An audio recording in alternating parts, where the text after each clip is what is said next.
தமிழ்ல இன்னைக்கு நிறைய பொலிட்டிக்கல் சட்டையர் ஃபிலிம்ஸ் வருது. பட் அது எல்லாத்துக்கும் முன்னோடியா இருந்த ஒரு படம் தான் 1971 ரிலீஸ் ஆன முகமது பின் துக்ளக். இந்த படத்தை எழுதி டைரக்ட் செய்தவர் சோ ராமசாமி அவர்கள். அவர் ஏற்கனவே டிராமாவா போட்ட அவரோட டிராமாவை, அதாவது முகமது பின் துக்ளக்குங்கிற டிராமாவை அவர் படமா டைரக்ட் பண்ணாரு. எனக்கு தெரிஞ்சு அந்த படத்துக்கு அப்புறமா தான் சட்டையர் அப்படிங்கிற ஒரு விஷயமே தமிழ் சினிமாக்குள்ள வந்திருக்க முடியும்னு நினைக்கிறேன். ஏன்னா அந்த படத்தோட டைட்டில் கார்டுல இருந்து அந்த சட்டையர் விஷயங்கள் இருந்துகிட்டே இருக்கும். ஏன்னா இது சோ அவர்கள் டைரக்ட் செய்த முதல் திரைப்படம், அவருக்கு இதான் அறிமுகம்.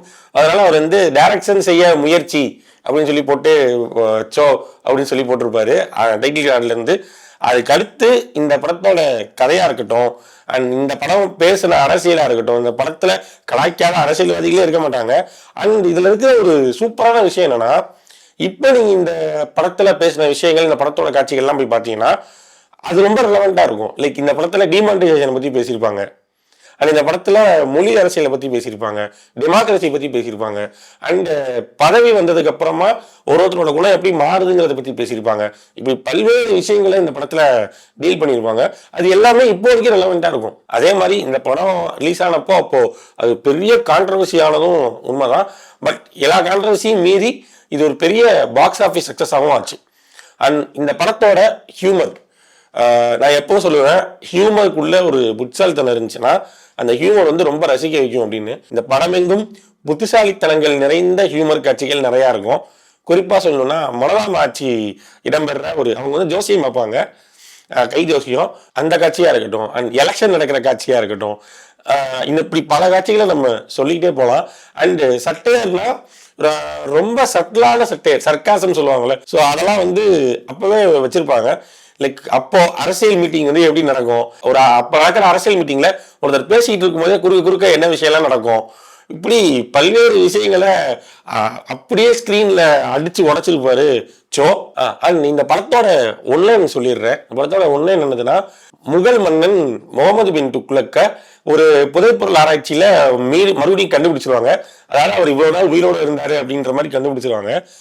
அப்புறம் அவர் இத்தனை வருஷம் கழிச்சு உயிரோட வந்த முகமது பின் துக்ளக்கு மறுபடியும் இப்போ நவநாகரீக இந்தியால ஒரு விஷயத்துக்கும் அவர் எப்படி ரியாக்ட் பண்றாரு, இதுக்கு அடுத்து அவர் எலெக்ஷன்லாம் நிற்பாரு, அப்புறம் அவரை மக்கள் எப்படி பாக்குறாங்க, அவர் இந்த அரசியல் சூழல் எப்படி பாக்குது, அண்ட் அவர் இந்த அரசியல் சூழல் என்னெல்லாம் பண்ண போறாரு போன்ற விஷயங்கள்லாம் சொல்றதுதான் இந்த முகமது பின் துக்ளக் படத்தோட கதை. துக்ளக் பத்தி படிச்சவங்களுக்கு தெரியும், அவர் ஒரு கிரேசியான பல விஷயங்களை பண்ணி சர்வாதிகாரத்துக்குள்ள போன முட்டாள் மனிதர்கள் லிஸ்ட்ல இருக்கிற ஒரு ஆளு. ஸோ அந்த மாதிரியான ஒரு கேரக்டர் மறுபடியும் இப்ப இருக்கிற டெமோக்ராட்டிக் இந்தியாவுக்குள்ள வந்தா என்ன ஆகும் அப்படிங்கிறத சொல்றதோட, இப்போ டெமோக்ராட்டிக் இந்தியால இருக்கிற பல துக்ளக்களை சட்டையர் மூலமா அடிச்சிருப்பாரு சோ ராமசாமி. அண்ட் இந்த படத்துல டயலாக் சீன்ஸ் இதுல மட்டும் சட்டையர் இருக்காது, பாட்டுல கூட சட்டையர் இருக்கும். இந்த படத்துல லாங் லிவ் துக்ளக்னு சொல்லிட்டு ஒரு பாட்டு இருக்கும், அந்த பாட்டுல கூட ஒரு சட்டையர் டோன் இருக்கும். அண்ட் இந்த படம் அதுக்கப்புறம் ரிலீஸ் ஆன பல்வேறு பொலிட்டிக்கல் சட்டையர் படங்களுக்கு ஒரு உதாரணமா இருந்துச்சு. ஆக்சுவலா அதுக்கு முன்னாடியே பராசக்தி மாதிரி அதை சீரியஸா ஹேண்டில் பண்ண படங்கள் ரிலீஸ் ஆயிருந்தாலும் இந்த சட்டையர் டோன் இருக்குல்ல, இந்த டோன்ல டீல் பண்ண பல்வேறு படங்களுக்கு இது ஒரு முன்னுதாரணமா இருந்தது. இன்னும் சொல்ல போனா மலையாளத்துல பெருச்சாளி அப்படின்னு ஒரு படம் இருக்கு, அந்த படத்துக்கு கூட இந்த படம் தான் ஒரு பெரிய இன்ஸ்பிரேஷன் அப்படின்னு அந்த படத்தோட டைரக்டர் சொல்லியிருக்காரு. அண்ட் அது மட்டும் இல்லாம இந்த படத்தை தெலுங்குலயும் ரீமேக் பண்ணாங்க, அது இதே பேர்ல முகமது பின் துக்ளக்னு. ஆனா அங்க அது பெருசா செல்ஃப் எடுக்கல. பட் இங்க இந்த படம் மட்டும் இல்லாம இந்த நாடகமும் பெரிய ஃபேமஸ். யாராச்சும் இந்த படத்தை பார்த்துருந்தீங்க அப்படின்னா கீழே கமெண்ட்ல சொல்லுங்க. அண்ட் இந்த படத்தோட நாடக வெர்ஷனும் ரொம்ப இன்ட்ரெஸ்டிங்கா இருக்கும். அண்ட் அது ஒரு நாளைக்கும் அந்த நாளைக்கான அரசியல் சூழலுக்கு ஏற்ப டைலாக்ஸ்லாம் மாறிட்டு இருக்கும். ஸோ அதை யாராச்சும் பார்த்துருந்தீங்க இல்லை வீடியோஸ்ல பார்த்துருந்தீங்கனாலும் கீழே கமெண்ட்ல சொல்லுங்க.